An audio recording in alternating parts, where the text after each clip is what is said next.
2026년 1월 3일 정말 전 세계를 깜짝 놀라게 한 사건이 터졌습니다. 미국이 베네수엘라를 기습 공격해서 마두로 대통령을 생포한 건데요.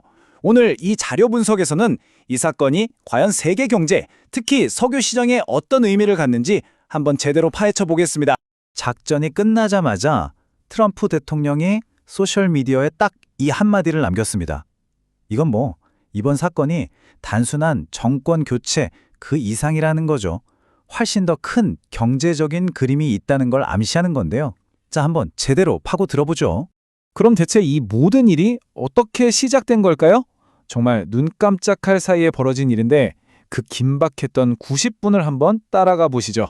보시는 것처럼 정말 모든 게 단 90분 만에 끝나버렸습니다. 미 해군 기동부대가 카리브해에 배치된 걸 신호탄으로 절대적 결의라는 작전이 새벽 2시에 시작됐고요. 수도 카라카스에서 몇 차례 폭발음이 들린 지 약 1시간 만에 마두로 대통령은 사로잡혔습니다. 그리고 100억 권의 공식 발표보다도 먼저 트럼프 대통령의 소셜미디어를 통해 작전 성공 소식이 알려졌죠. 아마 많은 분들이 가장 먼저 이걸 떠올리실 거예요. 그쵸? 이제 전쟁 끝났으니 공급 늘고 유가 떨어지겠네. 2003년 이라크 때처럼 말이죠. 근데요, 이번에는 상황이 많이 다릅니다. 맞습니다. 2003년 이라크 전쟁 때는 유가가 폭락했었죠. 하지만 이번에는 왜 그 공식을 그대로 적용하면 안 되는 걸까요? 지금부터 그 핵심적인 차이점을 하나하나 짚어드릴게요. 가장 결정적인 차이요. 바로 시장 상황 그 자체에 있습니다. 2003년에는 전쟁이 날 거라는 우려 때문에 유가가 이미 잔뜩 부풀려져 있었어요. 이걸 우리가 전쟁 프리미엄이라고 하죠. 근데 지금 2026년 시장은 완전 정반대입니다. 오히려 공급이 너무 많아서 유가가 이미 바닥을 기고 있었다는 거죠. 자, 이 표를 보시면 그 차이가 훨씬 더 명확하게 보일 겁니다. 2003년엔 예고된 전쟁이라 유가에 거품이 낄 시간이 충분했지만 이번엔 그야말로 기습작전이었죠. 당시 유가는 30달러 후반으로 고점이었는데 지금은 50, 60달러 선에서 움직이는 저점이고요. 그러니까 2003년엔 빠질 거품이 엄청 많았는데 지금은 이미 생산 비용에 거의 가까워져서 더 떨어질 공간 자체가 거의 없다는 뜻이에요. 이제 시장의 관심은 원유 수출이 언제 다시 시작되느냐가 아니라 베네수엘라 내부의 저항 세력이 유전 시설을 파괴할 것인가 하는 완전히 새로운 위험으로 옮겨갔습니다.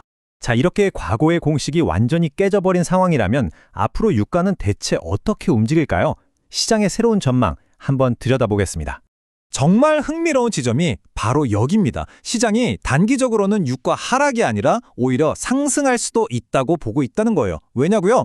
마두로가 생포됐다는 초유의 사태가 가져온 정치적 혼란, 그리고 아직 남아있는 친마두로 세력들이 유전시설을 파괴할지도 모른다는 공포 때문에 오히려 유가가 팍 튀어오를 수 있다는 거죠.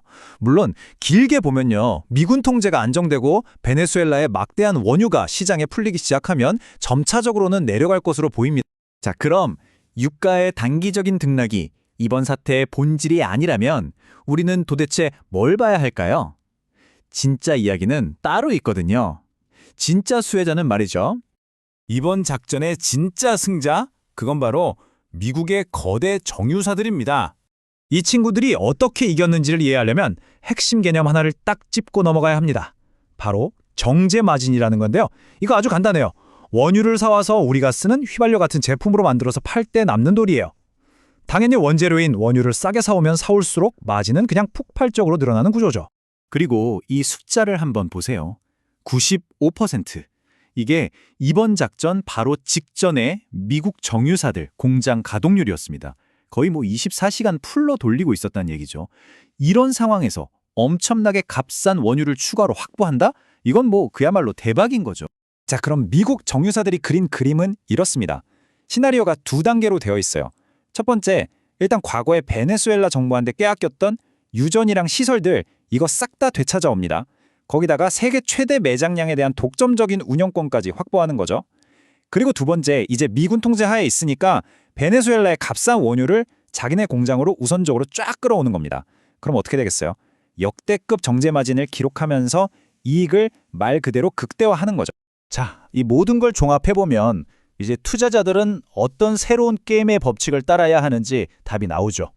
여기서 투자 전략의 패러다임이 완전히 바뀌는 게 보입니다. 2003년의 낡은 공식은 뭐였죠? 전쟁 끝났네. 그럼 공급 늘어서 유가 떨어지겠지. 이런 단순한 생각이었어요.